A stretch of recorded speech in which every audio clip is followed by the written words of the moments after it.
নমস্কার বন্ধুরা, তো নতুন একটা ভিডিও নিয়ে চলে আসছি।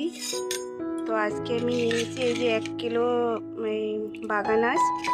এটা কাইটা এই যে ধুয়ে ধুয়ে নেব ভালো করে।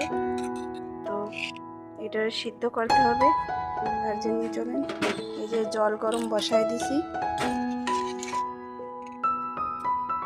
বাগানাসগুলি সবের ভিতরে ঢেলে দেবো। তো এই যে বন্ধুরা, এই যে সিদ্ধ করতে বসায় দিছি। এটা ভালো মতন সিদ্ধ হয়ে যাবে। তো এটা 10 মিনিটের জন্য এটা ঢাকা দিয়ে রাখবো। আর 10 মিনিট ঢাকা দিয়ে রাখলে তাহলে এটা বয়েল হয়ে যাবে ভালো মতন।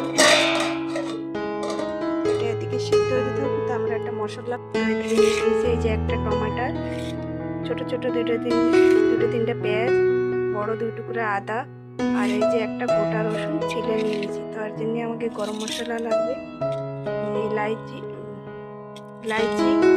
দারচিনি, আর এই যে লং 2-3টা, আর 2-3টা তেজপাতা। তোমাকে এই সব মশলা পিষে নিয়ে আসতে হবে। সব মশলাগুলি সব ডালে পিষে নিয়ে আসবো। তো বন্ধুরা, ঢাকনাটা খুলে দেখি কতদূর সিদ্ধ হয়েছে।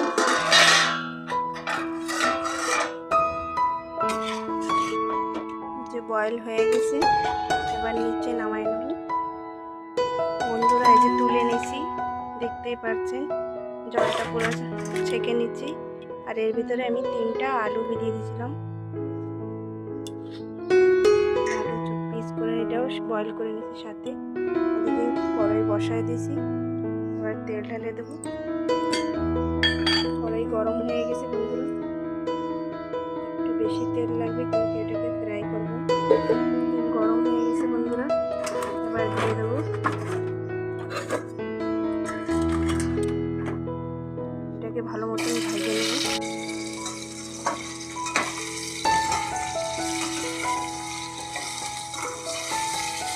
এটাকে ভালো মতন বন্ধুরা ভেজে নিতে হবে।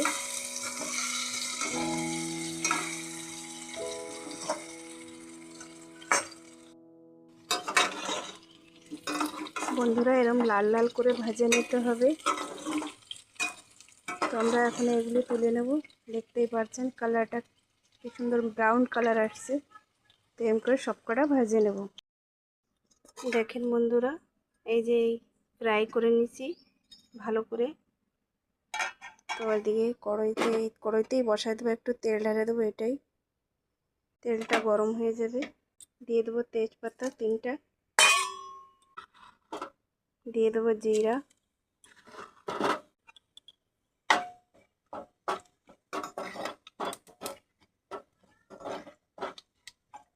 ভালো করে চটকায় যাবে জিরাটা। ফুটে গেছে জিরা, এবার দিয়ে দেবো মশলা। এই পেস্ট করা মশলাটা ঢেলে দেবো এর ভিতরে।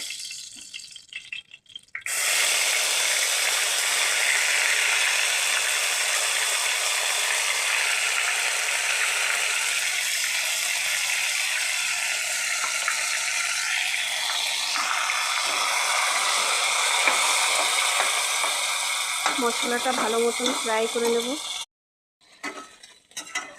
বন্ধুরা, মশলাটা ভালো মতন কষায় নিতে এর ভিতরে কিছু আরও মশলা ডালবো। দেখতে পাচ্ছেন তেল ফুটতেছে। 1 চামচ হলুদ গুঁড়ো, 1 চামচ লঙ্কা গুঁড়ো, আর একটু দিয়ে দেবো আধা চামচ লঙ্কা গুঁড়ো। এটা ভালো মতন মিক্স করে ফ্রাই করে নিতে হবে। যত সময় এটা তেল ছাড়ে দেয় না তত সময়।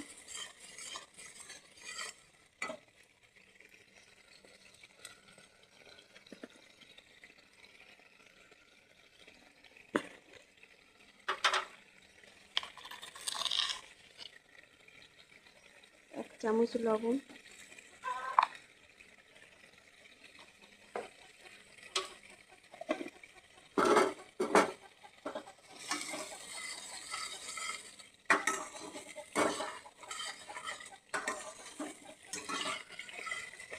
দেখতে পাচ্ছেন বন্ধুরা কালারটা কত সুন্দর আসছে।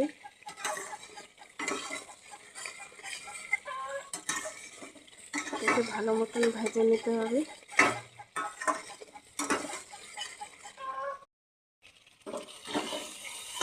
বন্ধুরা, তো মশলাটা কষানি হয়ে গেছে, দেখতেই পাচ্ছেন কি সুন্দর ভাজা হয়ে গেছে,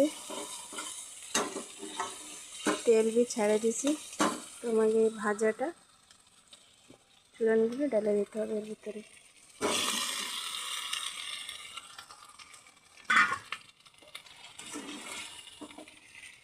ভালো করে মিক্স করে নিতে হবে।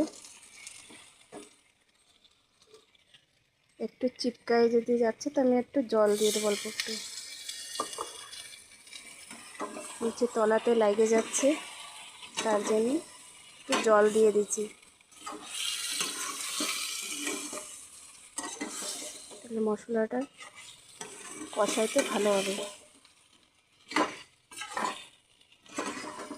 বন্ধুরা, আমার ঠাকুমা রান্না করতো, এত সুন্দর রান্না করতো, আমরা বলতাম কি ঠাকুমা তুমি কি মাংস রান্না করছো, এত সুন্দর লাগে খেতে, দারুণ রান্না করতো আমার ঠাকুমা। তো আজকে আমার ঠাকুমার মতনই আমি আমার ঠাকুমা রান্না করতো আর আমি পাশে বসে বসে দেখতাম কি আমার ঠাকুমা কেমনি করে রান্না করে। তো আমি সব রান্না আমার ঠাকুমার কাছের থেকেই শিখছি, মার কাছের থেকেও শিখছি। মার কাছের থেকে যে আমি স্কুলে যেতাম পড়তাম, তো বেশি একটা রান্না করার টাইম থাকতো না, একটু সকালে আর সকালে যেতাম তো দুপুরে রান্না করতাম আমি, আর বেশি তার রান্না আমার ঠাকুমার কাছের থেকেই বেশি শিখছি। তো বন্ধুরা, এটা বেশি কষান লাগবে না, কষানি হয়ে গেছে, এবার জল ঢেলে দেবো।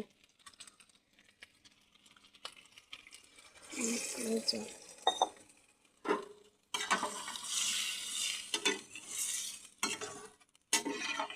মাংসের থেকে ডবল তেল খায় বন্ধুরা এই বাগান আছে সবজিতে। তো আর একটু জল লাগবে আমাকে, তো আর এক গ্লাস জল ঢেলে দেবো বন্ধুরা।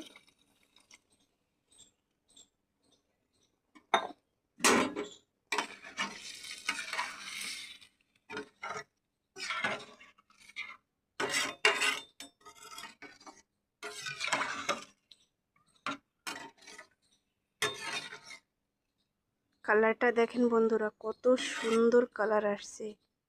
তো এবার আমরা 5-10 মিনিট ঢাকা দিয়ে রেখে দেবো বন্ধুরা। তার ঢাকনাটা খুলে দেখবো,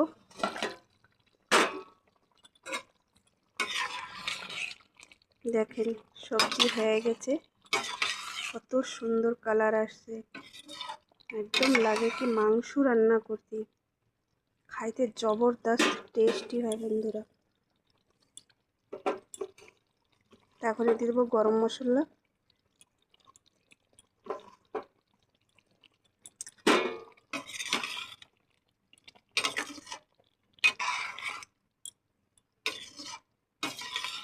সবজিটা হয়ে গেছে বন্ধুরা, তো তুলে নামাই নেব। দেখেন বন্ধুরা, নামাই নিয়েছি, কালারটা দেখেন কত সুন্দর কালার আসছে। তো আপনারা भी এরকম ঘরে বানাইয়া অবশ্যই খেয়ে দেখবেন। ভিডিওটা যদি ভালো লাগে তো লাইক শেয়ার করে দেবেন আর সাবস্ক্রাইব করে দেবেন বন্ধুরা। আপনারা একটা লাইক সাবস্ক্রাইব করলে আমার মোটিভেশনটা বেড়ে যায়। তো প্লিজ প্লিজ আপনারা ভিডিওটা লাইক শেয়ার কমেন্ট করে দেবেন, আর ঘরে আপনারা অবশ্যই এমনি বানাই খেতে। ওটা নেক্সট ভিডিও নিয়ে ফির চলে আসবো। বাই।